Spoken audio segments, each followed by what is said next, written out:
The latest in college esports from the students that play.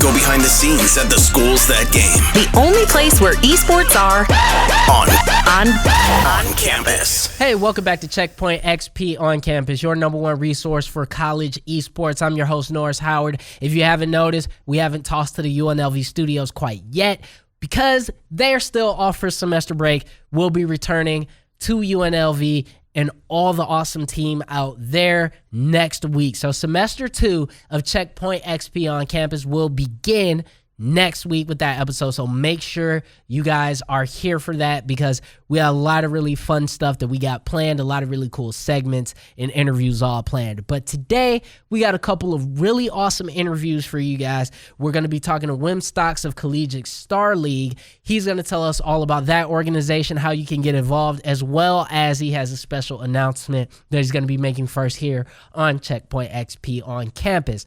Also, we talked to Tyrelle Appleton of New England College, a great guy, awesome guy.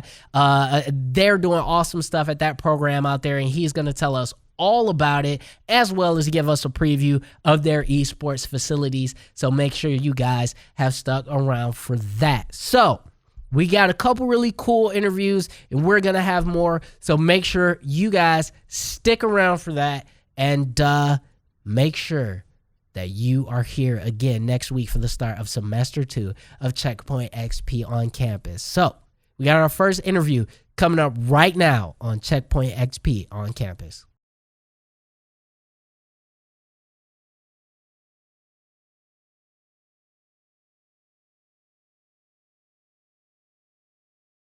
Welcome back to Checkpoint XP on campus, your number one resource for collegiate esports news for students, by students. We're going to have a lot more on that coming up, but we have a very special guest in the studio this week. This is a guy that I'm a big fan of right now. He's doing big things. Follow him on Twitter, follow him on LinkedIn, do all that. We got Tyrelle Appleton. He is the director of esports, the esports program out in New England College. Tyrelle, thank you so much for joining us today. No problem. Thank you for having me on the show. I really appreciate it. It's an honor. Yeah, and so you guys are doing some really cool things out at New England College. Now, if, folks out there don't know, maybe you could give us some brief background on yourself and the New England College esports program. I started out at College of St. Joseph and getting my master's degree in business administration. And I built the first esports program in New England. It was first varsity offered sport there. And then as soon as I graduated, there was a couple schools knocking at my door, and New England College was one of those schools. And it just was eye-appealing to me. The faculty treated me like family here, and it had a lot of diversity. And it's something that pushed me to go here, and ended up signing on as a consultant for about 6 months. I was in a little office and just getting everything done, the blueprint, the framework, everything that was needed to create this space. And then I was promoted to head coach, in which I started my recruitment internationally. And then I became the esports program director once we launched in January of last year, which was 2019. Since then, the program has exploded. Ninja, one of the most influential gamers in the world, shared a post on Twitter, and that got about 500,000 impressions, over 70,000 views, and that was a big boost for us. I haven't seen them do that yet for another institution, but it was really helpful, and it was an honor, actually. And we have a bunch of sponsors. I just announced HyperX, as you know, Norris. It was pretty big. It's crazy. It's still blowing up. We have XSplit on board. We also have eFuse. There's a social media platform that just launched. And we have NEU. They do the global merchandise and apparel for Overwatch League, Fortnite, E-League, Forbes, and a bunch of other companies. So we're headed in the right direction. There's over 125 members in the club on campus. There's 40 players for diverse teams. So we're just trying to push you know, where we want to go. Put our foot on the gas pedal, don't stop, don't look back, but you know, drive with caution, right? Look in Right. all lanes and just see what is the best route. Do we need to go left today? Do we need to go right the Right. next day? Right. But it's just trying to set the bar as the beast in the east, Right. I would say. Most definitely. Most definitely. And so, by the way, guys, I got to put it out there. New England College has some of the sickest esports, jerseys or kits, whatever you want to call them, that I've seen out there. They're pretty nice. So definitely go and check those out. But you talk about sort of, how you guys are growing and sponsorships and all that type of stuff. You're a varsity program. What is, been the biggest hurdle, if you will, to get into university, really, to buy into esports as a concept? Or was it something that they were so interested in that they reached out to you and were very proactive about it? I would definitely say it's a bit of both, just because they're looking at me as the expert to kind of explain and help them. But I kind of look up to them in certain situations because some of them don't come from the gaming world. So I'm able to use it as a teaching moment and experience to kind of educate them on gaming and esports and learn from them at the same time because they're still professionals because they help me in a lot of ways. And having that green light from the president, board of directors, senior VPs was something that really helped me create this space today and develop uh, the arena that you see behind me. And I'll show you later on.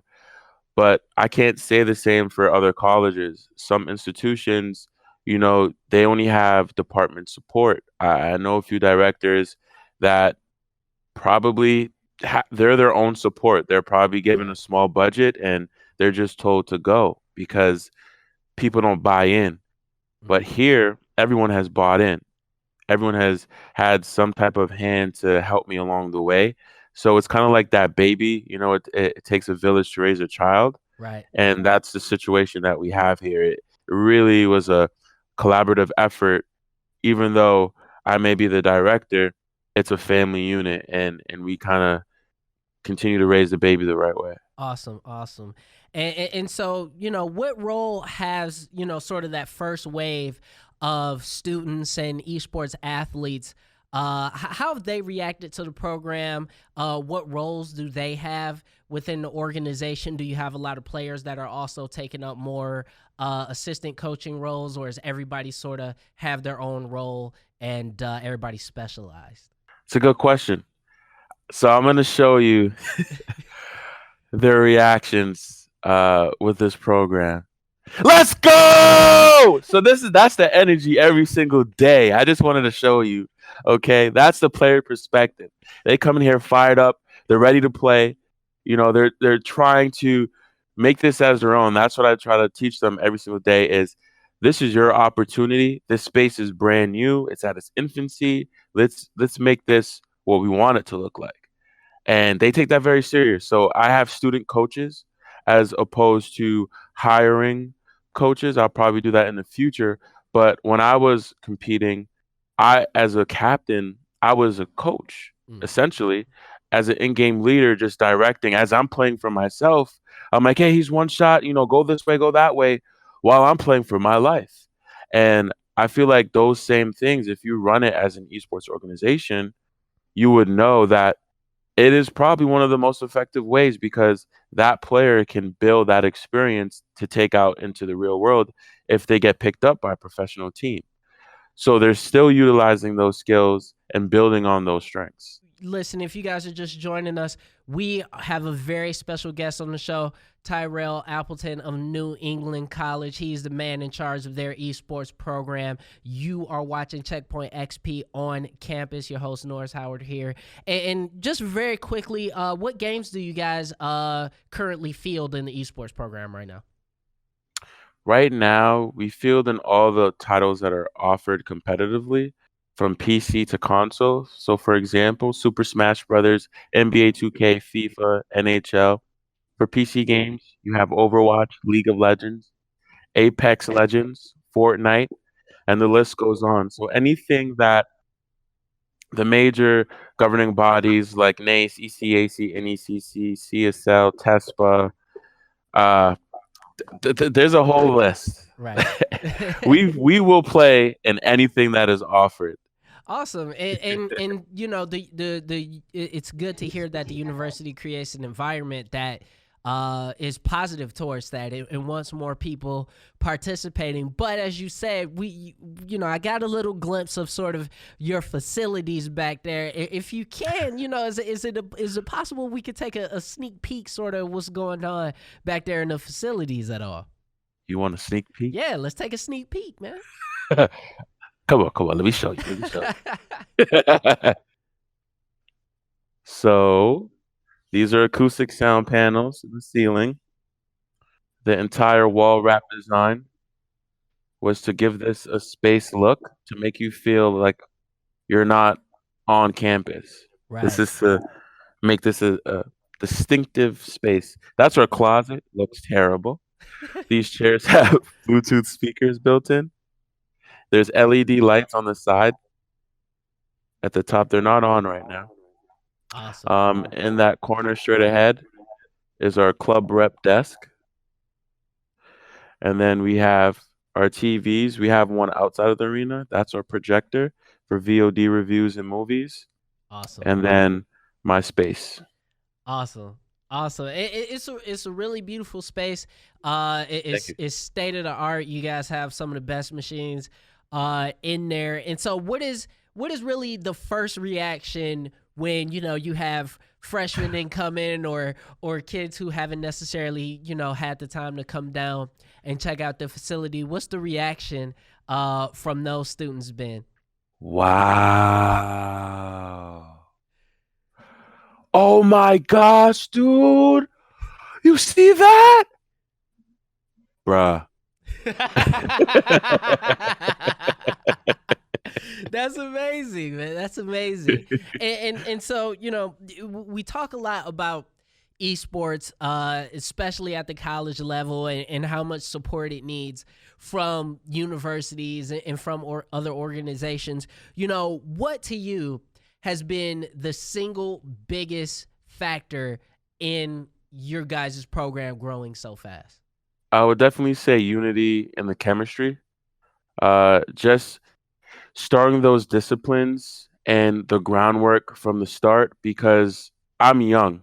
I'm 26 years old, but I also know that in order for this space to get to where it is, I have to establish a certain type of culture here that's comfortable and open, that's inclusive, that's diverse, that when people come in, they know that there's a different sense here, that it's a different type of spirit, that when you walk in this room, you feel at home, you feel like you have a family, you feel you have backup in that village. And I feel like that's something that goes a long way with them. Anytime I take time off or when they go on breaks, they always come back with respect and, hey, coach, how you doing, coach? Anything I need, they're ready to go and help me and assist in any way possible. And I feel like that's the biggest thing for this program is the spirit. Awesome. Now I gotta ask this because I follow you on all the social medias, and I see you were giving some stuff, and you said you had a big announcement you were getting ready to make about something coming up. Now, what I gotta ask, man, what is it? What is it?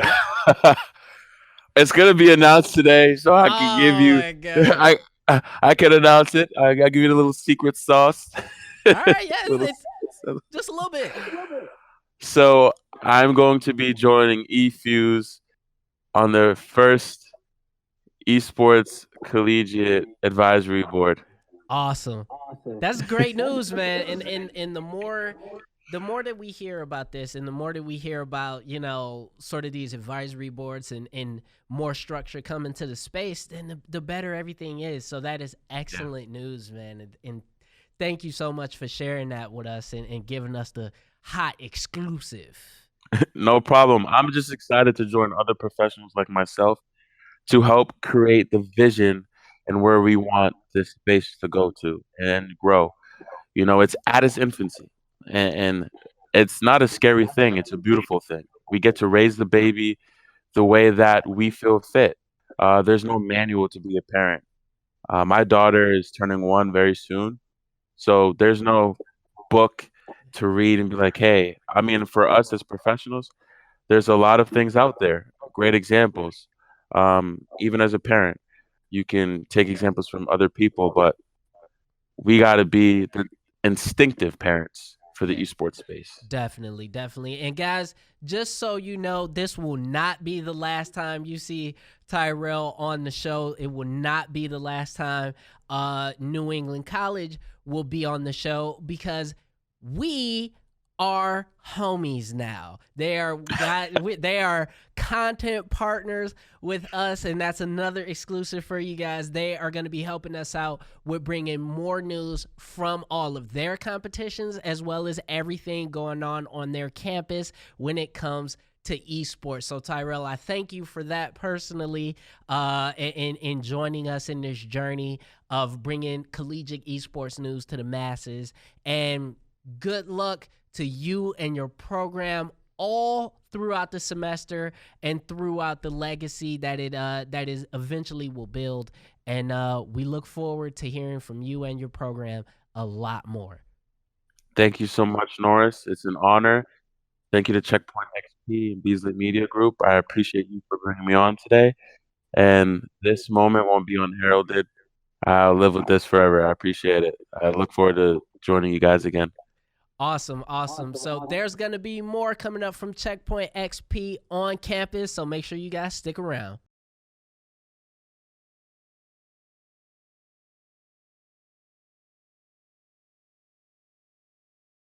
Welcome back to Checkpoint XP on campus, your number one resource for college esports. It is for students by students. Your host, Norris Howard here. We have another special guest this week.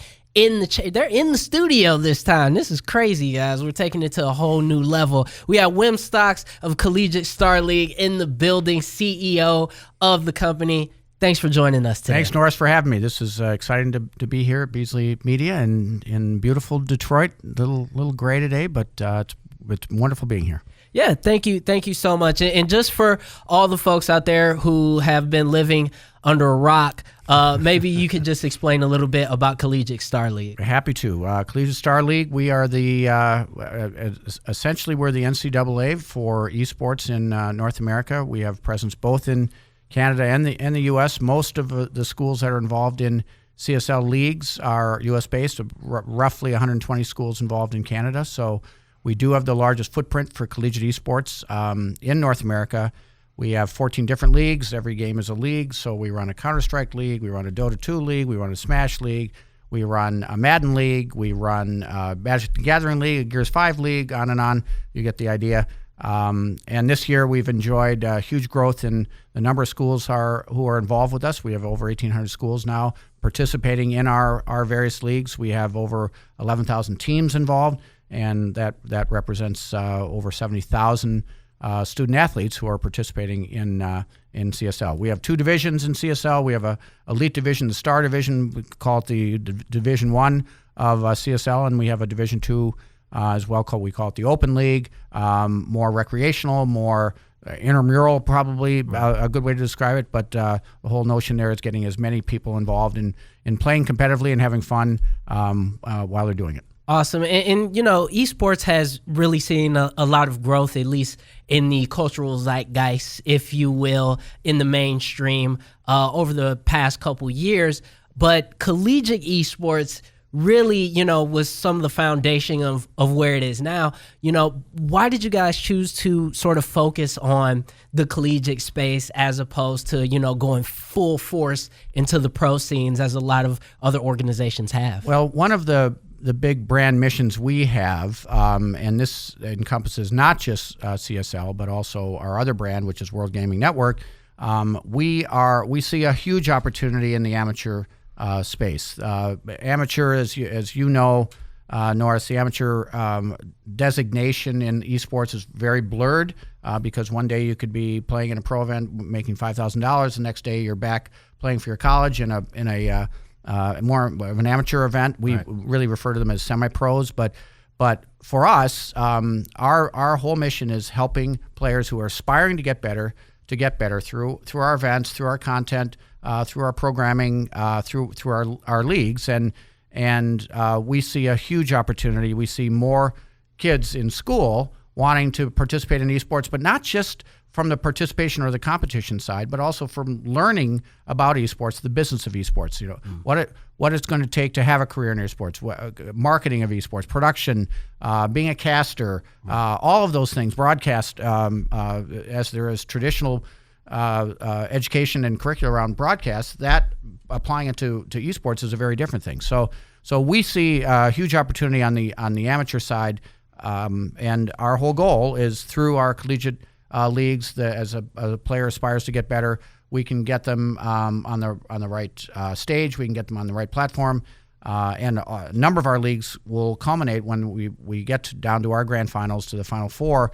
The winning team will get a seat in one of the pro league activations. So This notion of path to the pros, we're not only talking it, we're walking it as well, and we have a lot of fun in this space where we are. That's absolutely awesome, because the path to the pro is something that I hear over and over again in terms of the collegiate space and the semi-pro space, even all the way down to high school, as something that does need more infrastructure, something that does need a lot more organization, more help. Exactly right. So it's awesome that you guys are doing that. You're watching or listening to Checkpoint XP on campus, number one resource for collegiate esports. We're talking to Wim Stocks of Collegiate Star League right now, and you guys have a pretty big, thing on the horizon for 2020.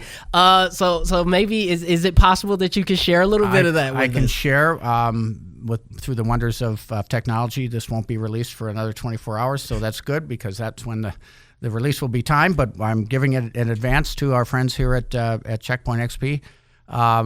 Let me lead into what our announcement is with another announcement we've already made, that our grand finals, our collegiate grand finals, really our Final Four for our 2019-2020 season will be held. We've made this announcement already. Be held in Las Vegas at the HyperX Arena in the Luxor. Great HyperX venue. came out, great venue. It'll be ideal for what it is we're doing and how we structure our collegiate events. More of a festival. Yes, competitions are the central topic and the central item, central content of what we're doing, but we do a lot of peripheral things, more of a festival. We encourage everybody to come out in Las Vegas, April 17th through the 19th. Part of that is made possible because of a huge sponsorship deal that we struck with HyperX. HyperX, peripherals memory partner. They're our exclusive partner, an official partner for peripherals and memory and the Collegiate Star League over-the-top sponsorship. We're super excited. They've shown a lot of great insight and a lot of great interest in what it is we're doing at the collegiate level, and they've focused on collegiate as an opportunity and a means by which to build their brand and to build presence for their products. So that was a big announcement that we made earlier this past fall. But on the heels of that, and again a big collegiate announcement we're going to make on Thursday is that we will be the official collegiate partner of DreamHack in North America. So for the next 2 years. They have 4 events, Anaheim, Dallas, Atlanta, and Montreal. I don't think I have them in the right order chronologically, but we will be the exclusive and official provider of collegiate tournaments on the main stages at the DreamHacks in North America. So couldn't be more excited about this. They're a great partner. Obviously, they built a huge brand around DreamHack for large events. It'll really put our collegiate events and the showcase for collegiate events on a much bigger stage than we've been able to garner thus far. So we're really thrilled about this. And that's awesome. DreamHack is a legacy event. Is if you're into esports, DreamHack. They've run a litany of games. Absolutely. Why DreamHack as opposed to maybe partnering with other events, maybe conventions, E3 or any PAX or anything like that? Well, we won't be excluded from doing things at other venues or other events, but this deal really brings to DreamHack this important constituency. We actually did a collegiate event at a DreamHack in Austin, Texas, many years ago. That is no longer part of the DreamHack circuit, but it was really one of our foundations from a venue and from an event perspective. Did a great activation there. We went away to do our own events, but these will become more regional kinds of events, but they'll be big. The good news is on the stage where there are a couple 100,000 people going to show up for other gaming related things. Now our collegiate programming, our collegiate tournaments, and the college competitions, the players in the college competitions will get a nice presence and a spotlight on the big stage. So awesome. So we're thrilled for that, and we're thrilled we can do that with the help of our friends at DreamHack. Awesome. So where can folks find more information about Collegiate Star League, about all of you guys' brands and tournaments? Where can people find more information? I'd encourage you to go to two places. cstarleague.com is the website for our collegiate events, our leagues, and administration of our leagues. So cstarleague.com, a great website and a great resource for what we're doing collegiately. On the World Gaming side, worldgaming.com is our tournaments platform. On our events platform, we do a lot of cross-pollination of not only content, but also of information of what's happening on World Gaming, what's happening in Collegiate Star League. So those are two great resources for us. We also have a great partnership with Twitch. We'd encourage everybody to watch our C-Star League channel on Twitch. Awesome. Wim Stocks of Collegiate Star League, World Gaming, all this amazing stuff coming up for you guys in 2020. And again, thank you so much for joining having us. me. I'd love to be here. Thank you so much. We're going to have more coming up from Checkpoint XP on campus, so make sure you guys stick around.